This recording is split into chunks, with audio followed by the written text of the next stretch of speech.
www.congoconnexiontv.com. Un site nouveau dans un nouveau monde.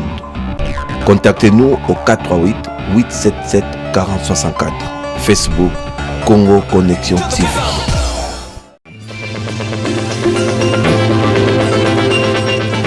Le président de la République Joseph Kabila Kabange a promis à l'issue des concertations nationales de prendre de grandes décisions. Qu'est-ce qui peut être considéré comme grandes décisions? Les avis des Kinois ont été glanés. Alors que se poursuit le pourparlers de Kampala entre le gouvernement de Kinshasa et le M23. Une liste contenant les noms des politiques du M23 qui feront l'objet de l'embargo politique en RDC circule. Antenne A, le journal, Patricia Amouli. Bienvenue à tous dans ce journal, mesdames, messieurs, bonsoir. Ce journal reçoit pour vous monsieur Guy Momat, il est analyste politique et journaliste congolais basé à Londres. Monsieur Momat, bonsoir. Bonsoir. Avec lui, nous allons discuter de l'actualité au pays. D'abord, cette nouvelle, le président de la République, Joseph Kabila, a promis à l'issue de concertations nationales de prendre des grandes décisions. Qu'est-ce qui peut être considéré comme grande décision? Les avis des Kinois ont été glanés pour vous par Eric Izami et Pépito Matondo. Reportage. Comme ces mangues mûres, quelques Congolais estiment que les discussions menées lors des assises de concertation nationale n'ont pas évoqué la question centrale, c'est-à-dire les élections de 2011. Je ne pense pas qu'il y ait une décision qui puisse satisfaire la population. Mais ce que je sais, qu'avant qu'ils ne fassent ces consultations, ils savaient que ça ne va pas aboutir. Parce que les éléments pour lesquels on pouvait utiliser pour faire ça, ils n'ont pas tenu compte de ça. Il y avait des raisons quelconques. Les réalités de ces pays, de la population. Eux-mêmes savaient qu'ils ne pouvaient pas faire face à ça. À côté des sceptiques, d'autres Congolais restent optimistes. Les résolutions des concertations nationales ont tout pour assurer le retour de la paix. Mais selon moi, pour le moment, il y a la guerre à l'Est qui est en train de troubler maintenant le peuple congolais. Alors nous voulons maintenant mettre fin à la guerre et qui est à l'Est de notre pays, parce que il y a des individus, il y a la population congolaise qui souffre à cause de la guerre qui est à l'Est de la... D'autres Congolais encore pensent qu'il faut approcher les absents des concertations nationales pour prendre de bonnes décisions. On doit faire appel à ceux qui avaient refusé de faire partie de cette concertation, qui se mettent encore sur la même table pour que les chefs d'État puissent être informés de tout, afin qu'ils puissent prendre sa décision en tant que père de famille. Dans un cas comme dans un autre, nul ne peut faire l'unanimité. Les conclusions des concertations nationales doivent seulement être appliquées pour consolider la cohésion nationale, la paix, gage du développement de la République démocratique du Congo. Justement, en rapport avec les grandes décisions que le président de la République doit prendre dans 48 heures en congrès, après avoir pris connaissance des recommandations des différentes thématiques, Monsieur Momat, est-ce que ces concertations ont répondu aux attentes de la diaspora? En principe, avant que nous puissions parler de nous-mêmes en tant que participants, à suivre cet élément, nous disons, c'est notre focus pour le moment, c'est la vulgarisation des différentes recommandations des concertations. Puisque lorsque nous entendons un Congolais comme moi dire qu'ils n'ont pas pris en compte les aspirations du peuple, je me dis qu'il y a un problème d'information et de communication qui s'impose, qui devait se faire avant. Et pour répondre à votre question, dans un premier temps, je dirais dans l'ensemble. En tant que participant, je suis d'abord congolais, avant d'être un Congolais de l'étranger. Donc, dans l'ensemble, je pourrais dire, vu les nombres de thématiques et les sujets traités et surtout la quintessence des résolutions qui ont été prises, je dirais, avec plus ou moins la paix dans l'âme, que la plupart de préoccupations telles que exprimées, telles que nous l'avions entendu de la part de notre population, ont été rencontrées. Et en ce moment, comme je le dis, il faut un travail de fond. Et avant que le président de la République ne puisse prendre ces grandes décisions annoncées, mais en tant que participant, je dirais que nous avons décortiqué tous les problèmes. Quelles sont les préoccupations qui ont été prises en compte par rapport à votre thématique? Je dis par exemple, en ce qui concerne, j'étais dans la thématique conflit communautaire, paix et réconciliation. J'ai entendu l'un des intervenants parler de la situation de l'Est. Une préoccupation bien entendu, parce que c'était l'une des motivations de la convocation des présentes assises, faire un bloc contre la balkanisation, la situation de l'Est. Et en ce moment-là, nous pouvons affirmer à cet intervenant que des grandes recommandations ont été mises en place, notamment le fait que désormais, les groupes armés en République démocratique du Congo doivent être anéantis. Non seulement les groupes armés étrangers ou nationaux se trouvant en République démocratique du Congo, avec tout ce qu'ils créent comme corollaire, notamment les viols, le pillage de richesses nationales. Nous avons dit qu'il y a un message bien clair là-dessus qu'il faut mettre fin en même temps pour tout Congolais qui oserait dans le futur prendre les armes comme mode d'accession à une quelconque rétribution, soit politique ou à titre individuel, ne sera plus de mise suite au travail qui a été fait dans notre commission. Une grande série de recommandations partant des conflits fonciers, des conflits ethnico-politiques, des conflits juridiques et transfrontaliers. Donc en ce qui concerne les conflits inhérents entre la République démocratique du Congo et aussi les pays voisins, toutes les recommandations ont été mises en place et nous espérons, comme l'a dit le président de la République, nous attendons tous et le connaissant, c'est un homme de parole et je crois qu'à travers les décisions qui seront prises, nous, non seulement nous participants serons satisfaits du temps passé et de notre intelligence, mais je crois aussi l'ensemble de notre population, y compris les Congolais de l'étranger, trouveront gain de cause. C'est pour cela qu'on a perdu le temps et l'intelligence pour faire ce travail. Parlons de groupes armés maintenant, alors que c'est poursuivre le pourparler des Kampala entre le gouvernement de la République démocratique du Congo et le M23. Une liste contenant le nom des politiques du M23 qui feront l'objet de l'embargo politique en République démocratique du Congo circule déjà. Notre rédaction est parvenue à avoir cette liste et vous la présente dans ce commentaire de Papi Katassi. Une rumeur court dans l'hôtel des rebelles à Kampala. Une liste sans pitié des politiques du M23 crée les mois. Ceux-ci ne seront pas acceptés à une quelconque intégration politique en RD Congo. Sur les personnalités politiques de la rébellion qui ne doivent pas intégrer la classe politique congolaise figure le chef du M23, le très bon mais audacieux, Bertrand Bissimois. Avec lui des noms comme Roger Lumbala, député national exclu du Kassai oriental, ou encore Machagi Ranzei, député exclu de l'Assemblée provinciale du Nord Kivu. Sont inscrits sur cette liste, bien entendu, les pasteurs Jean-Marie Roniga, président déchu du M23, François Rouché-Goza, ancien chef de la délégation du M23 Kampala, et tant d'autres.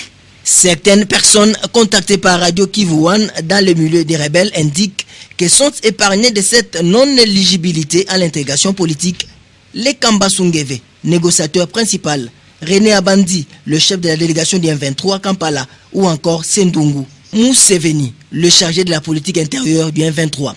Cette liste des responsables du M23, frappés de l'embargo politique en RD Congo, serait venue quelques semaines après les 78 militaires non éligibles de la rébellion. Du côté de la délégation du gouvernement de Kinshasa, c'est le silence radio. On s'en tient à travailler hors les indiscrétions de la presse à Kampala. Monsieur Momat, avez-vous un commentaire à ce sujet? Oui, en principe, lorsque nous parlons des groupes armés, comme je l'ai dit dans notre thématique, nous avons débattu de fond à comble cette situation de l'Est, puisque c'était ça le focus de la tenue des concertations nationales, dans la cohésion face à la guerre inhérente ou aux guerres inhérentes à l'Est de la République. Quant à la liste, ou la liste, je fais allusion à ça, les politiques, en ce qui concerne, nous avons pris une résolution dans notre thématique qui fait que ceux qui ont à répétition commis les mêmes crimes de guerre ne seront pas amnistiés.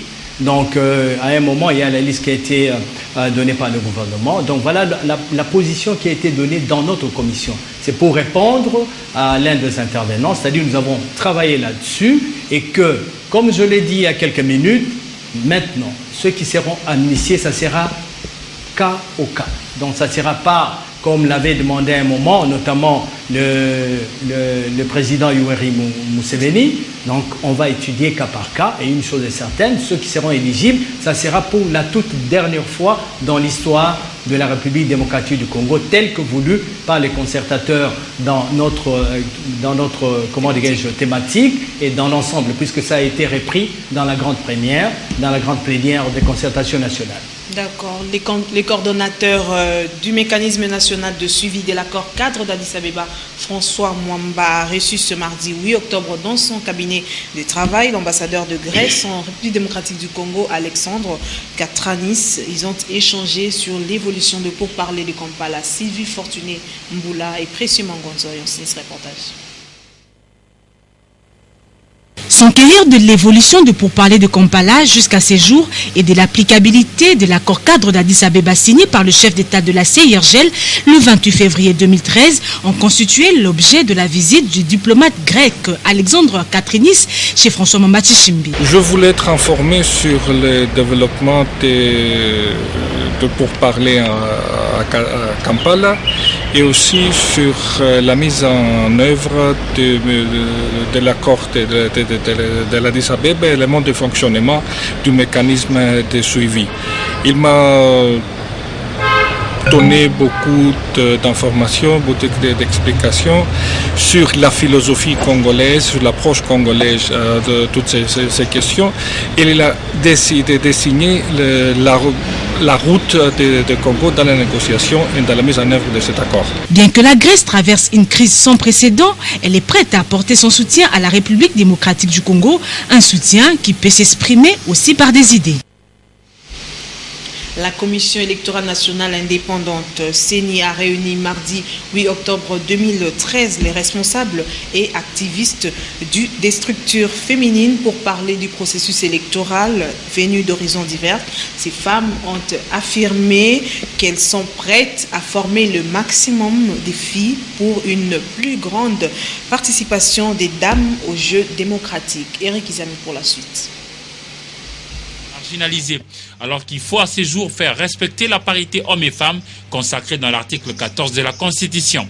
Aussi, partant de la réalité qui fait que les femmes, bien que nombreuses, restent moins élues, ces femmes ont été nombreuses à proposer le système de cooptation de certaines d'entre elles pour représenter le genre à tous les échelons de la pyramide de décision en RDC. Ce cadre genre et élection se veut dans cette optique un espace d'échange pour non seulement faire la sensibilisation afin de persuader les dames à entrer dans la danse du jeu démocratique, mais surtout de former les jeunes filles à y prendre goût pour faire prévaloir leurs capacités et pourquoi pas se faire élire. Ces femmes ont réitéré leur engagement à militer pour la représentation de la femme afin d'apporter aussi la touche féminine dans la gestion de la chose publique en RDC. Car pense-t-elle, la femme, autant qu'elle peut gérer une famille nombreuse, elle peut aussi apporter la paix par ses capacités naturelles. Et puis la Commission électorale nationale indépendante a rencontré le chef coutumier de 11 provinces de la République démocratique du Congo, toujours pour parler du processus électoral en RDC. En bref, le directeur exécutif du Fonds des Nations Unies pour la population, UNFPA, le Dr Babatunde, a animé un point de presse conjointement avec le ministre du Genre et la secrétaire générale adjointe des Nations Unies en charge des questions de violences sexuelles. Ils ont fait le tour d'horizon de la situation des violences sexuelles en République démocratique du Congo. Les actions à entreprendre pour combattre ces phénomènes étaient également débattues lors du jeu de questions-réponses avec les chevaliers de la plume.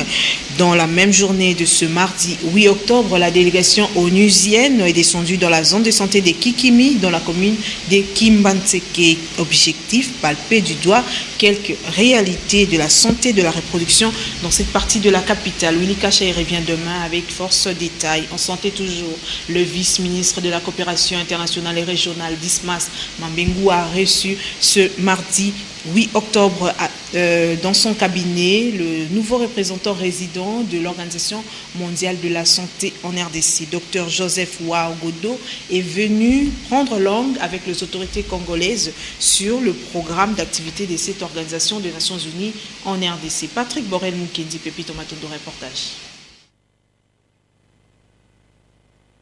Au cours de cette audience de prise de contact, le nouveau représentant résident de l'Organisation mondiale de la santé, Dr Joseph Waogodo Kaboré, a rappelé au vice-ministre de la coopération internationale et régionale, Dismas Mangwengu, le programme 2013-2014 que cette organisation des Nations Unies entreprend avec le gouvernement congolais. Nous avons plusieurs domaines de priorité.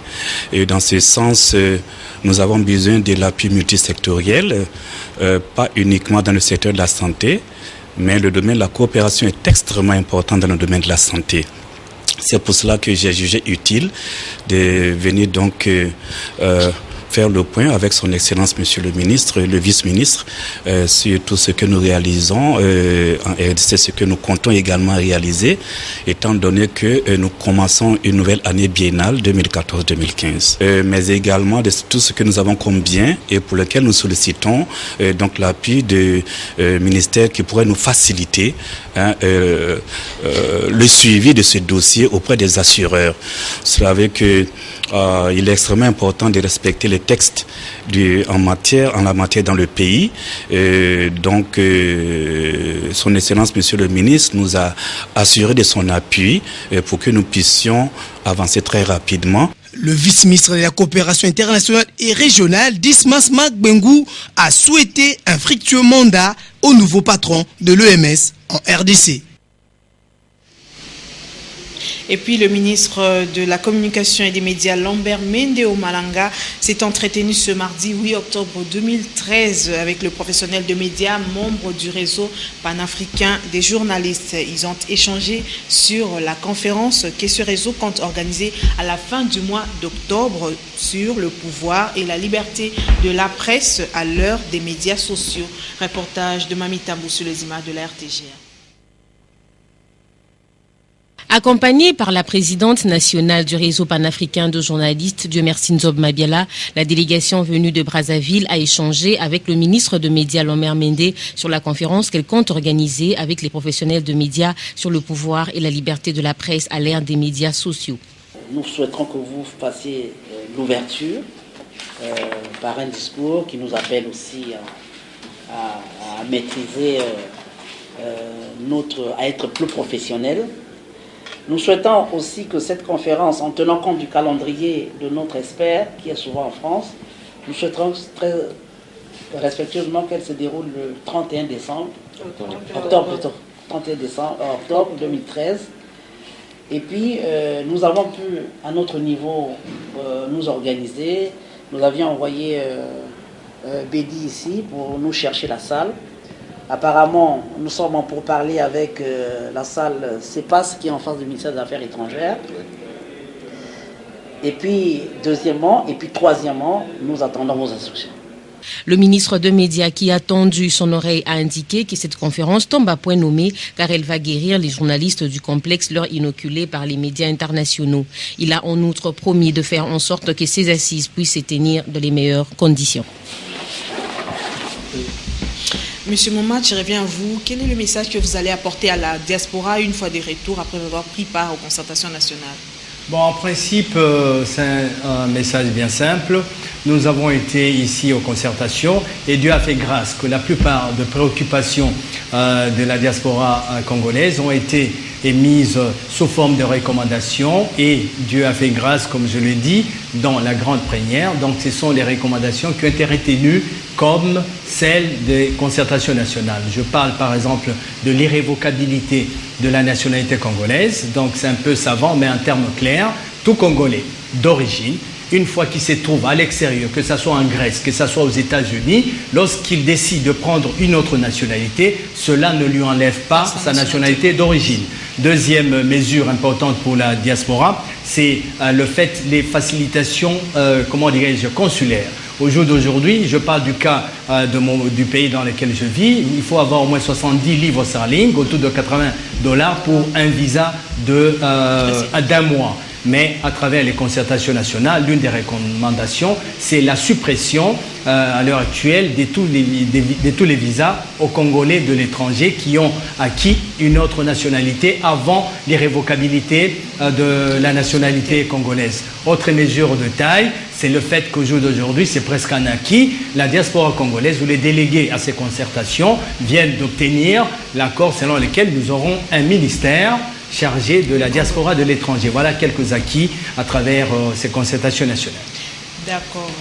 L'Association nationale de veuves et orphelins des militaires du Congo, Anavomiko, a débuté un séminaire de renforcement des capacités sur la loi électorale et l'éducation civique. La cérémonie d'ouverture a eu lieu ce 8 octobre au centre des anciens combattants de la commune de Kasavubu. Patricia Bassois, Safi Maléou et Nathalie Massengou. Reportage. Durant 3 jours, 50 femmes réunies au sein de l'Association nationale de veuves et orphelins des militaires du Congo sont à l'école de formation sur l'éducation civique et électorale. À travers ces assises, elles veulent défendre leurs valeurs et leurs droits dans une société démocratique.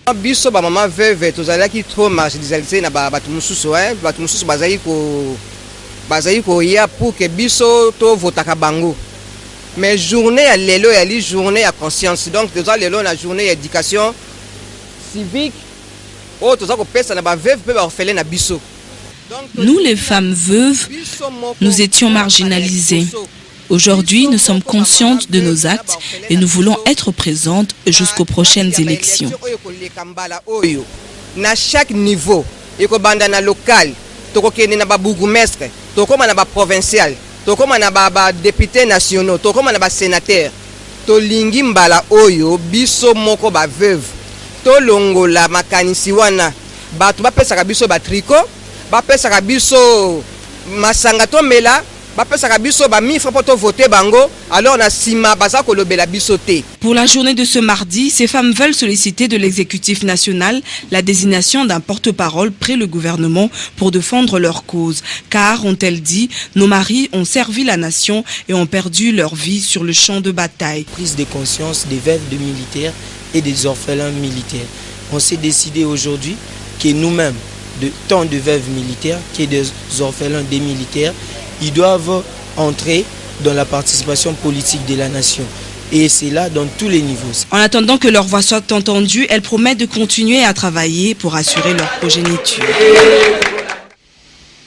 Monsieur Momat, le président Léon Kengo Adondo a organisé une réception en votre faveur de la diaspora. Qu'est-ce qui a été au cœur des échanges? Bon, en principe, c'était une rencontre bien simple.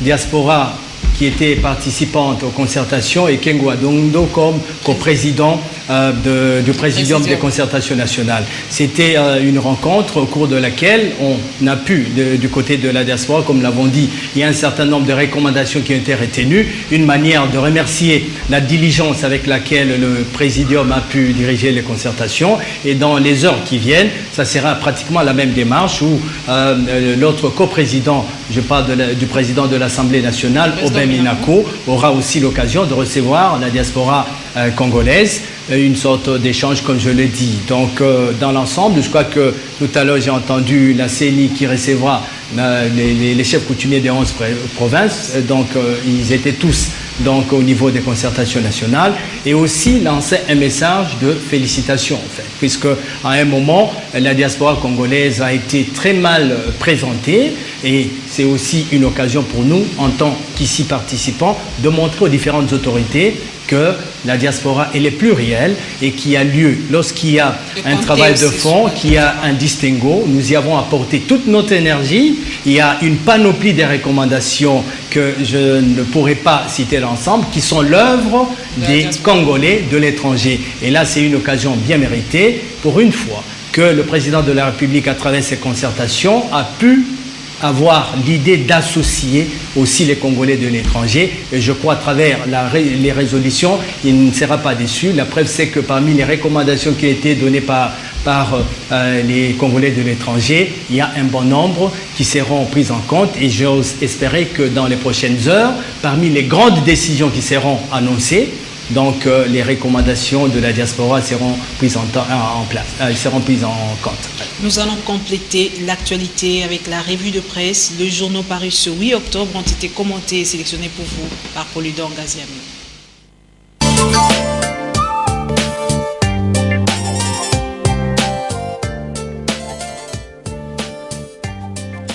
Quelques parutions de ce mardi 8 octobre se sont penchées sur la question du règlement du conflit de l'Est de la RDC.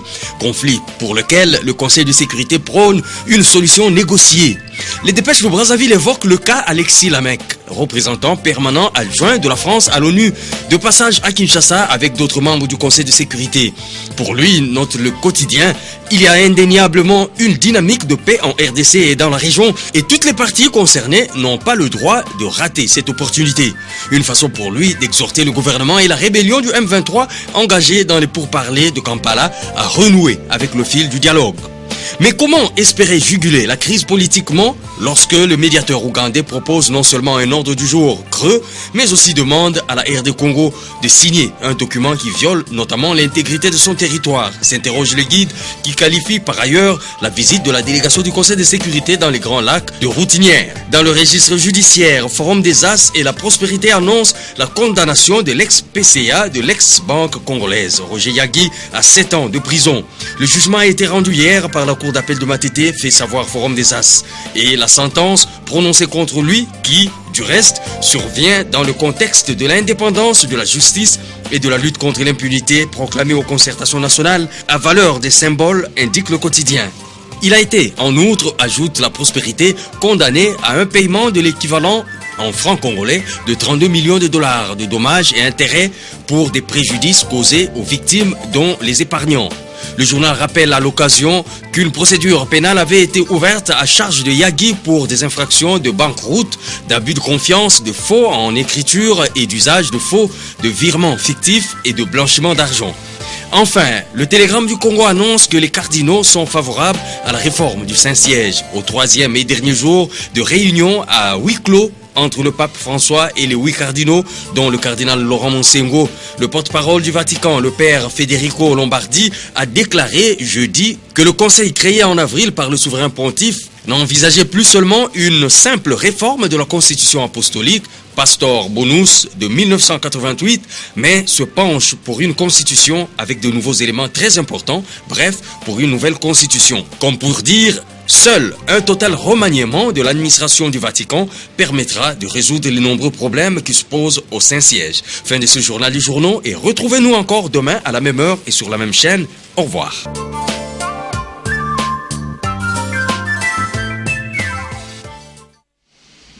Monsieur Guy Momat, avant de boucler ce journal, une dernière question. Comment voyez-vous la RDC de la pré-concertation?